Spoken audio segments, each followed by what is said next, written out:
শুক্তো সে তো বাঙালির অতি প্রিয় একটা খাদ্য। নিরামিষ দিনে প্রথম পাতে যদি শুক্তো না থাকে তাহলে তো খাওয়াটাই কেমন বিস্বাদ লাগে। কিন্তু জানেন কি অনুষ্ঠান বাড়ির শুক্তোয় কেন এত স্বাদ হয়? কি সিক্রেট মশলা তাতে দেওয়া হয়, তবেই তো এত স্বাদ হয়। আমার ভিডিও দেখুন, আমাকে ফলো করুন, সব জানতে পারবেন। প্রথমে খালি খোলায় ফ্রাই প্যান গরম করে ছোট এক বাটি গোটা জিরে, শাহি জিরে, মৌরি, রাঁধুনি, মেথি, পাঁচফোড়ন, কালো জিরে এগুলো হালকা হালকা করে একটু ভেজে নিতে হবে। ভাজা হয়ে গেলে গ্যাসটাকে বন্ধ করে তাতে দেব গোটা সর্ষে, পোস্তদানা, জিঞ্জার ডাস্ট মানে আদার ডাস্ট, বিট নুন, হিং, এই কয়েকটা জিনিস দিয়ে বন্ধ গ্যাসেই উষ্ণ গরমে একটু নাড়াচাড়া করতে হবে। কিছুক্ষণ পর ঠান্ডা করে মিক্সিং জারে ফেলে পুরোটাই একসাথে গুঁড়ো করে নিতে হবে।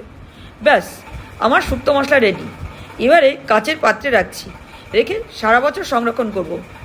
শুক্তো বানানোর সময় শুধু এই মশলাটা, 1 চামচ ঘি, 1 কাপ দুধ, ব্যাস কেল্লা ফতে, আর কিচ্ছু লাগবে না। ভিডিওটা ভালো লাগলে প্লিজ একটা লাইক দিয়ে পাশে থাকবেন। সবাই ভালো থাকবেন, ধন্যবাদ।